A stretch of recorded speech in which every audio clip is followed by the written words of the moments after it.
ಗೊತ್ತಾಗಿರುತ್ತೆ ಏನು ಅನ್ನೋದು. So yes, I am pregnant. Hello friends, welcome back to my YouTube channel. So ತುಂಬ ದಿನ ಆದಮೇಲೆ ನಾನು ವೀಡಿಯೋನ ಶೂಟ್ ಮಾಡ್ತಾ ಇದ್ದೀನಿ. ಏನೋ ಒಂಥರ ನರ್ವಸ್ನೆಸ್ ಕೂಡ ಇದೆ. ಅಂದರೆ ತುಂಬ ದಿನ ಆದಮೇಲೆ ಕ್ಯಾಮ್ರಾ ಮುಂದೆ ಮಾತಾಡ್ತಿರೋದ್ರಿಂದ ಒಂಥರ ಸ್ಟಾರ್ಟಿಂಗ್ ಡೇಸಲ್ಲಿ ನಾನು ಯೂಟ್ಯೂಬ್ನ ಸ್ಟಾರ್ಟ್ ಮಾಡಿದಾಗ ಯಾವ ಥರ ಇತ್ತೋ ನನಗೆ ನರ್ವಸ್ನೆಸ್ ಅಲ್ಲ. ಸೊ ಇವಾಗ ಅದೇ ಫೀಲಿಂಗಲ್ಲಿದ್ದೀನಿ. ತುಂಬ ಅಂದರೆ ತುಂಬ ಗ್ಯಾಪ್ ಆದಮೇಲೆ ವೀಡಿಯೋನ ಶೂಟ್ ಮಾಡ್ತಾ ಇದ್ದೀನಿ. ಆ್ಯಂಡ್ ಫಸ್ಟ್ಲಿ ನಾನು ಎಲ್ರಿಗೂ ಕೂಡ ಸಾರಿ ಹೇಳಬೇಕು. ಯಾಕಂದರೆ ತುಂಬ ಜನ ನನಗೆ ಮೆಸೇಜಸ್ ಮಾಡ್ತಾಯಿದ್ರು, ಪಾಪ ಯಾಕೆ ವೀಡಿಯೋ ಮಾಡ್ತಾಯಿಲ್ಲ ಅಕ್ಕ ಅಂತ ಇನ್ಸ್ಟಾಗ್ರಾಮಲ್ಲಿ, ಮತ್ತು ನನಗೆ ಯೂಟ್ಯೂಬಲ್ಲಿ ಎಲ್ಲದರಲ್ಲೂ ನನಗೆ ಇನ್ಸ್ಟಾಗ್ರಾಮಲ್ಲೇ ಜಾಸ್ತಿ ಬರ್ತಾಯಿತ್ತು messages. But I am really sorry. ನಾನು ಕೆಲವರು ಗೆಸ್ ಮಾಡಿದ್ರು, ಇನ್ನು ಕೆಲವರು ಗೆಸ್ ಮಾಡಿಲ್ಲ. ಯಾಕೆ ವೀಡಿಯೋ ಮಾಡ್ತಿಲ್ಲ ಅಂದರೆ ರೆಸ್ಟಲ್ಲಿದ್ದೀನಿ ಅಂತ ಹೇಳಿದೆ. ಸೊ ಓಕೆ ಫೈನ್, ರೆಸ್ಟ್ ಮಾಡಿ ಅಕ್ಕ, ಹುಷಾರಾದಮೇಲೆ ವೀಡಿಯೋನ ಸ್ಟಾರ್ಟ್ ಮಾಡಿ ಅಂತ ಕೂಡ ಹೇಳಿದರು. ಇನ್ನು ಕೆಲವರು ಕರೆಕ್ಟಾಗಿ ಗೆಸ್ ಮಾಡಿದ್ದೀರಾ. ಸೊ ಎಲ್ರಿಗೂ ಕೂಡ ನನಗೆ ಯಾರ್ಯಾರು ಮೆಸೇಜ್ ಮಾಡಿದ್ರು, ಸೊ ಅವರೆಲ್ಲರಿಗೂ ಕೂಡ ತುಂಬ ತುಂಬ ತುಂಬ ಥ್ಯಾಂಕ್ ಯು. ಆ್ಯಂಡ್ ತುಂಬ ಸಾರಿ ಕೂಡ. ಸರಿಯಾಗಿ ಅಂದರೆ ರಿಪ್ಲೈ ಮಾಡೋದಕ್ಕಾಗಿರಲ್ಲ ಅನ್ಕೋತೀನಿ, ಯಾಕಂದರೆ ತುಂಬ ರೆಸ್ಟಲ್ಲಿದೆ. ಸೊ ಹಾಗಾಗಿ ಏನಕ್ಕೆ ನಾನು ವಿಡಿಯೋ ಮಾಡಿಲ್ಲ ಇಷ್ಟು ದಿನ ಅಂದರೆ, ಒಂದೊಳ್ಳೆ ಗುಡ್ ನ್ಯೂಸ್ ಇದೆ, ಅದನ್ನು ನಿಮ್ಮ ಜೊತೆ ಶೇರ್ ಮಾಡ್ಕೊಂಡಿಲ್ಲ ಅನ್ನೋದು ತುಂಬ ಬೇಜಾರಿತ್ತು ನನಗೆ. ಎಲ್ಲದನ್ನೂ ಆಲ್ಮೋಸ್ಟ್ ನಾನು ಶೇರ್ ಮಾಡ್ತಾಯಿದ್ದೆ. ಬಟ್ ನಾನು ಈ ಗುಡ್ ನ್ಯೂಸ್ನ ನಿಮ್ಮ ಜೊತೆ ಶೇರ್ ಮಾಡೋದಕ್ಕೆ ತುಂಬ ಗ್ಯಾಪ್ ಆಯಿತು. ಸ್ವಲ್ಪ ಗ್ಯಾಪ್ ಅಂತಲೂ ಹೇಳೋದಿಲ್ಲ, ತುಂಬ ಲಾಂಗ್ ಗ್ಯಾಪೇ ಆಗೋಯಿತು. ಶೇರ್ ಮಾಡೋದಕ್ಕೆ ಆಗಲಿಲ್ಲ, ಯಾಕಂದರೆ ಕೆಲವು ಭಯ ಇತ್ತು ನನಗೆ. ಸೊ ಹಾಗಾಗಿ ಹೆಂಗೆ ಹೇಳಿದ್ಮೇಲೆ ಏನಾಗುತ್ತೆ ಆ ಥರದ್ದೆಲ್ಲ ಸ್ವಲ್ಪ ಭಯ ಜಾಸ್ತಿ ಇತ್ತು. ಸೊ ಹಾಗಾಗಿ ನಾನು ವಿಷಯನ ಸ್ವಲ್ಪ ಲೇಟ್ ಮಾಡಿದೆ, ಹೇಳೋದಕ್ಕೆ ತುಂಬ ಟೈಮ್ ತೊಗೊಂಡೆ. I am sorry. ಸೊ ಏನು ವಿಷಯ, ಏನದು ಗುಡ್ ನ್ಯೂಸ್ ಅಂತ ಅಂದರೆ, ತುಂಬ ಅಂದರೆ ತುಂಬ ಖುಷಿಯಾಗಿದ್ದೀವಿ ನಾನು ಹರಿ ಈ ಗುಡ್ ನ್ಯೂಸಿಂದ. ಸೊ ನಿಮಗೂ ಕೂಡ ಹೇಳಿದ್ರೆ ಆ ಒಂದು ವಿಷಯನ ನೀವು ಕೂಡ ತುಂಬ ಖುಷಿ ಪಡ್ತೀರಾ ಅಂತ ನಂಗೆ ಗೊತ್ತು. ಸೊ ಏನು ಅಂತ ಅಂದರೆ, ಸೊ ಇದನ್ನು ತೋರಿಸಿದ ತಕ್ಷಣ ಎಲ್ರಿಗೂ ಗೊತ್ತಾಗಿರುತ್ತೆ ಏನು ಅನ್ನೋದು. So yes, I am pregnant.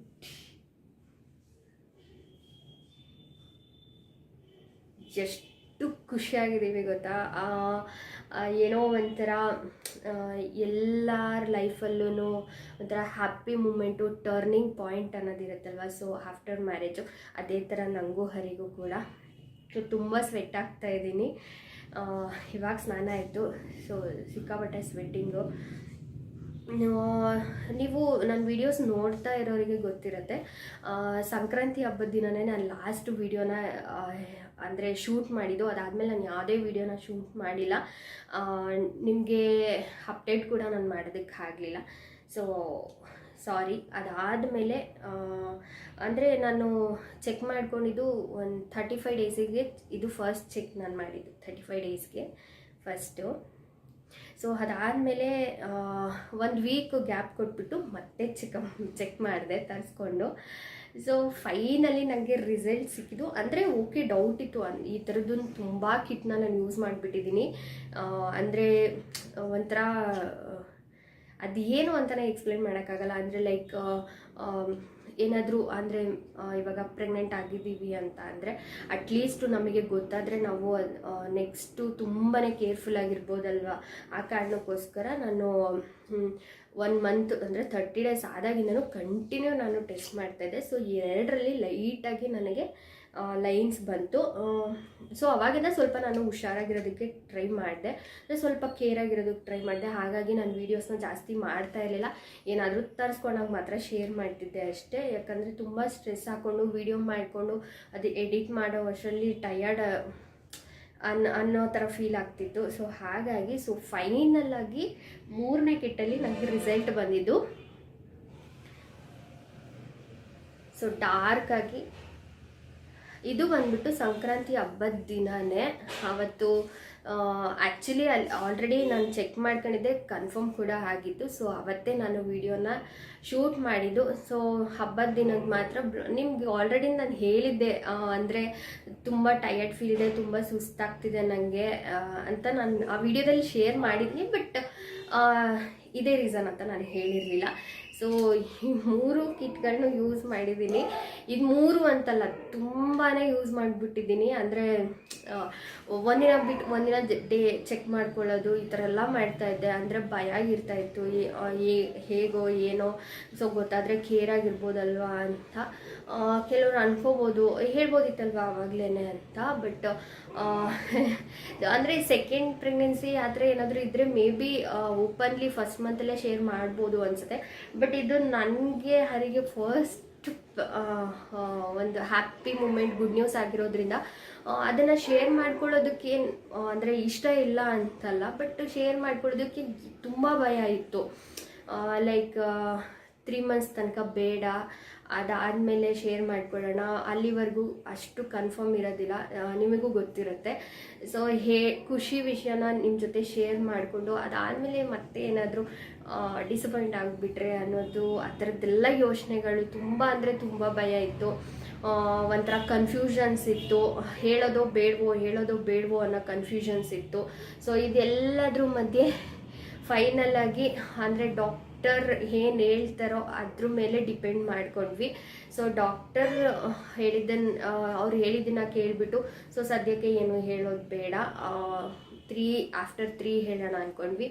ಹಂಗೆ ಸ್ವಲ್ಪ ಮಂತ್ಗಳು ಕಳೀತಾ ಹೋಯಿತು. ಸೊ 3 ಮಂತ್ಸಲ್ಲಿ ಕೂಡ ನನಗೆ ಅನೌನ್ಸ್ ಮಾಡೋದಕ್ಕೆ ಆಗಲಿಲ್ಲ ಈ ಒಂದು ಗುಡ್ ನ್ಯೂಸ್ನ. ಸೊ ಬಟ್ ಇವಾಗ ಹೇಳ್ತಾ ಇದ್ದೀನಿ, I am so happy. Actually happy, ನನಗೆ ಎಷ್ಟು ಈ ಗುಡ್ ನ್ಯೂಸಿಂದ ಹ್ಯಾಪಿ ಆಗಿದೆಯೋ ಇವತ್ತು ನಿಮ್ಮ ಜೊತೆ ಶೇರ್ ಮಾಡ್ಕೊಂಡಲ್ಲ, ಅಂದರೆ ನಿಮಗೆ ಹೇಳಿದ್ನಲ್ವ ಇವತ್ತು ನಾನು ಈ ಒಂದು ಹ್ಯಾಪಿ ವಿಷಯನ. ಸೊ ಇವತ್ತಂತೂ ಇನ್ನೂ ಖುಷಿ ಆಯಿತು ನನಗೆ. ಇಷ್ಟು ದಿನ ನಿಮ್ಮ ಜೊತೆ ಹೇಳದೇ ಇದ್ದಿದ್ದು ಒಂಥರ ಬೇಜಾರಿತ್ತು. ಸೊ ಹರಿ ಕೂಡ ಹೇಳ್ತಾ ಇದ್ದ, ವಿಡಿಯೋ ಸ್ಟಾರ್ಟ್ ಮಾಡು ಇನ್ಮೇಲೆ, ಸೊ ಇನ್ನು ಡಾಕ್ಟರ್ಸ್ ಎಲ್ಲ ಆರಾಮ್ಸೆ ಇರ್ಬೋದು ಅಂತ ಹೇಳಿದ್ದಾರೆ, ಸೊ ಸ್ಟಾರ್ಟ್ ಮಾಡು ಅಂತ ಹೇಳ್ತಾ ಇದ್ದ. ಅಂದರೆ ಕಾಮೆಂಟ್ಸು ನನಗೆ ಮೆಸೇಜಸ್ ಬರ್ತಿದ್ದನ್ನು ನೋಡಿಬಿಟ್ಟು ಹೇಳ್ತಾ ಇದ್ದ, ಶೇರ್ ಮಾಡ್ಕೊ ಅಂತ ಹೇಳ್ತಿದ್ದ. ಸೊ ಫೈನಲಿ ಇವತ್ತು ವಿಡಿಯೋ ಮಾಡ್ತಾ ಇದ್ದೀನಿ. ಒಂಥರ ಖುಷಿ, ಅಂದರೆ ಅದನ್ನು ಹೇಳ್ಕೊಳ್ಳೋದಕ್ಕೆ ಆಗ್ತಾಯಿಲ್ಲ, ಅಷ್ಟು ಖುಷಿ ಆಗ್ತಾಯಿದೆ. ಸೊ ಫೈನಲಿ ನನ್ನ ಹರಿ ಲೈಫಲ್ಲಿ ಒಂದು ಗುಡ್ ನ್ಯೂಸ್ ಬಂತು. ಸೊ ಇಬ್ಬರು ಕೂಡ ತುಂಬಾ ಹ್ಯಾಪಿ ಆಗಿದ್ದೀವಿ. ಆ್ಯಂಡ್ ಈ ವಿಷಯ ಕೇಳಿಬಿಟ್ಟು ನೀವು ಕೂಡ ಖುಷಿ ಪಡ್ತೀರಾ ಅಂತ ಅಂದ್ಕೊಂಡು ವಿಷಯನ ಶೇರ್ ಮಾಡಿದೆ. ಸೊ ಅನ್ನೋದೊಂದು ಬೇಜಾರಿತ್ತು, ಎಲ್ಲೋ ಒಂದು ಕಡೆ ಎಲ್ಲದನ್ನು ಹೇಳ್ಕೊತಾ ಇದ್ದೆ. ಬಟ್ ಇದು ಒಂದು ಹ್ಯಾಪಿ ನ್ಯೂಸ್ನ ಹೇಳೋದಕ್ಕೆ ಆಗ್ತಿಲ್ವಲ್ಲ ಅನ್ನೋದು ತುಂಬ ಬೇಜಾರಾಗಿತ್ತು. ಸೊ ಇವತ್ತು ಹೇಳಿಬಿಟ್ಟೆ ಆ ಒಂದು ಹ್ಯಾಪಿ ನ್ಯೂಸ್ನ. ಹೇಗಿದನ್ನು ನಾವು ಅಂದರೆ ಎಕ್ಸ್ಪ್ಲೇನ್ ಮಾಡೋದು ಅಂತ ಗೊತ್ತಾಗ್ತಾ ಇಲ್ಲ. ಅಂದರೆ ರಿಪೀಟೆಡ್ ವರ್ಡ್ಸ್ ಬರ್ತಿರ್ಬೋದು ಅನ್ಕೋತೀನಿ ಮೇ ಬಿ. ಬಟ್ ಅಷ್ಟು ಒಂಥರ ಹ್ಯಾಪಿ. ಆ್ಯಂಡ್ ದಪ್ಪ ಕೂಡ ಆಗಿದ್ದೀನಿ ಅನ್ನಿಸ್ತಿದೆ ಅಲ್ವಾ, ವೆಯ್ಟ್ ಕೂಡ ನಂದು ಗೇನ್ ಆಗ್ತಾ ಇದೆ. ಸೊ ನೆಕ್ಸ್ಟ್ ಬರೋ ವೀಡಿಯೋಸಲ್ಲಿ ಶೇರ್ ಮಾಡ್ಕೋತೀನಿ. ಬಟ್ ನಾನು ತುಂಬ ವೀಡಿಯೋಸ್ ಯಾವುದೂ ಶೂಟ್ ಮಾಡೋಕ್ಕಾಗಿಲ್ಲ, ಅದು ಏನಕ್ಕೆ ಶೂಟ್ ಮಾಡೋಕ್ಕಾಗಿಲ್ಲ ಅನ್ನೋದನ್ನು ಕೂಡ ನೆಕ್ಸ್ಟ್ ವೀಡಿಯೋಸಲ್ಲೆಲ್ಲ ಹೇಳ್ತೀನಿ. ಯಾಕೆ ವೀಡಿಯೋಗಳನ್ನ ಮಾಡೋದಕ್ಕಾಗಲಿಲ್ಲ, ಏನು ಡಾಕ್ಟರ್ ಏನು ಹೇಳಿದ್ರು ಅಂದ್ಬಿಟ್ಟು ಹೇಳ್ತೀನಿ. ಸೊ ಈ ವಿಡಿಯೋ ಓನ್ಲಿ ನನ್ನ pregnancy announcement, so good news ಮಾತ್ರ ಶೇರ್ ಮಾಡ್ತಾ ಇದ್ದೀನಿ. ಇನ್ನು ನೆಕ್ಸ್ಟ್ ಬರೋ ವೀಡಿಯೋಸು ನಿಮಗೆಲ್ಲ ಥರದ್ದು, ಅಂದರೆ ನಾನು ಕೆಲವೊಂದು ಅಪ್ಡೇಟ್ಗಳನ್ನ ಕೊಡ್ತೀನಿ. ಏನಕ್ಕೆ ವಿಡಿಯೋ ಮಾಡೋಕ್ಕಾಗಲಿಲ್ಲ, ಯಾಕೆ ನನಗೆ ಬೆಡ್ ರೆಸ್ಟ್ ಎಲ್ಲ ಹೇಳಿದರು, ಸೊ ಈ ಥರದ್ದೆಲ್ಲ ತುಂಬ ಇದೆ. ಆ್ಯಂಡ್ ಹಾಸ್ಪಿಟಲ್ದು ಯಾವುದೋ ಒಂದು ಕ್ಲಿಪ್ಪಿಂಗ್ ಏನೋ ತೊಗೊಂಡಿರ್ಬೋದು ಅನಿಸುತ್ತೆ ಮೇ ಬಿ. ಸೊ ಅದನ್ನೆಲ್ಲದನ್ನು ಶೇರ್ ಮಾಡ್ತೀನಿ. ಡಾಕ್ಟರ್ ಹೇಳಿರೋದನ್ನು ಕೂಡ ನಿಮ್ಮ ಜೊತೆ ಶೇರ್ ಮಾಡ್ತೀನಿ. ಐ ಥಿಂಕ್ ನಿಮಗೂ ಕೂಡ ಅದು ಯೂಸ್ಫುಲ್ ಆಗ್ಬೋದು. ಆ ಕಾರಣಕ್ಕೋಸ್ಕರ ನೆಕ್ಸ್ಟ್ ವೀಡಿಯೋಸ್ಗಳನ್ನ ಶೇರ್ ಮಾಡ್ತೀನಿ. ಓಕೆನಾ, ನಿಮ್ಮ ಜೊತೆ ಕೂಡ ಈ ವಿಷಯನ ಹೇಳ್ಕೊಂಡೆ ಅಂತ ತುಂಬಾ ಖುಷಿ ಆಗ್ತಿದೆ ಮನಸ್ಸಿಗೆ. ಹಾಗೆ ನಿಮಗೂ ಕೂಡ ಖುಷಿಯಾಗಿದ್ದರೆ ನನಗೆ ಕಾಮೆಂಟ್ ಸೆಕ್ಷನ್ನಲ್ಲಿ ಮಿಸ್ ಮಾಡದೆ ಕಾಮೆಂಟ್ ಮಾಡಿ, ಆಯಿತಾ. ಸೊ ಇವತ್ತಿನ ವಿಡಿಯೋನ ನಾನು ಇಲ್ಲಿಗೆ ಹೆಣ್ಣು ಮಾಡ್ತಾ ಇದ್ದೀನಿ. ಹಾಗೆ ಎಲ್ಲರೂ ಕೂಡ ನನ್ನ ಮಿಸ್ ಮಾಡ್ಕೊಂಡಿದ್ರಿ ಅಂತ ಗೊತ್ತು, ಮೆಸೇಜ್ ಕೂಡ ಮಾಡಿದ್ರಿ. ಆ್ಯಂಡ್ ನಾನು ಅಂತೂ ನಿಮ್ಮನ್ನು ಎಲ್ಲರೂ ತುಂಬ ಮಿಸ್ ಮಾಡ್ಕೊಂಡಿದ್ದೀನಿ. ಸೊ ಇನ್ಮೇಲೆ ಆ ಮಿಸ್ಸಿಂಗ್ ಇರೋದಿಲ್ಲ. ಬಟ್ ರೆಗ್ಯುಲರ್ ವೀಡಿಯೋಸ್ ಹಾಕೋದಕ್ಕಾಗುತ್ತೋ ಇಲ್ವೋ ನಂಗೆ ಗೊತ್ತಿಲ್ಲ. ಬಟ್ ಖಂಡಿತ ವಿಡಿಯೋಸ್ ಅಂತೂ ಮಾಡ್ತೀನಿ. ಆದರೆ ಎವ್ರಿ ಡೇ ಮಾಡೋಕ್ಕಾಗುತ್ತೆ ಅಲ್ವೋ ಗೊತ್ತಿಲ್ಲ. ಅಟ್ಲೀಸ್ಟ್ ಒಂದಿನ ಬಿಟ್ಟು ಒಂದಿನ ಇಲ್ಲ 2 ಡೇಸ್ ಆ ಥರ ಗ್ಯಾಪ್ ತೊಗೊಂಡು ವೀಡಿಯೋಸ್ನ ಮಾಡ್ತೀನಿ. ನಾನಂತೂ ತುಂಬ ಮಿಸ್ ಮಾಡ್ಕೊತಾ ಇದ್ದೆ. ಸೊ ಇವಾಗಂತೂ ತುಂಬ ಖುಷಿಯಾಗಿದ್ದೀನಿ. ಆ್ಯಂಡ್ ತುಂಬ ಖುಷಿಯಾಗಿದ್ದೇನೆ ಯಾಕೆಂದರೆ ನಿಮ್ಮ ಜೊತೆ ಈ ಒಂದು ಗುಡ್ ನ್ಯೂಸ್ನ ಶೇರ್ ಮಾಡ್ಕೊಂಡಿದ್ದು ಇನ್ನೂ ಖುಷಿ ಆಯಿತು ನನಗೆ. ಸೊ ಎಲ್ರಿಗೂ ಕೂಡ ಬಾಯ್. ನೆಕ್ಸ್ಟು ವೀಡಿಯೋದಲ್ಲಿ ಸಿಗ್ತೀನಿ. ಆವಾಗ ತುಂಬ ಜೋಶಲ್ಲಿ ಮಾತಾಡೋಣ ಆಯಿತಾ. ಇವಾಗ ಸ್ವಲ್ಪ ಆಲ್ರೆಡಿ ನನಗೆ ಸುಸ್ತು ಫೀಲ್ ಆಗ್ತಿದೆ. ಸೊ ಇನ್ನು ನೆಕ್ಸ್ಟ್ ವೀಡಿಯೋದಲ್ಲಿ ಸಿಗ್ತೀನಿ. ಇವತ್ತಿನ ವೀಡಿಯೋನ ಇಲ್ಲಿಗೆ ಎಂಡ್ ಮಾಡ್ತೀನಿ. ಆ್ಯಂಡ್ ಎಲ್ರಿಗೂ ಕೂಡ thank you for watching. Bye, take care.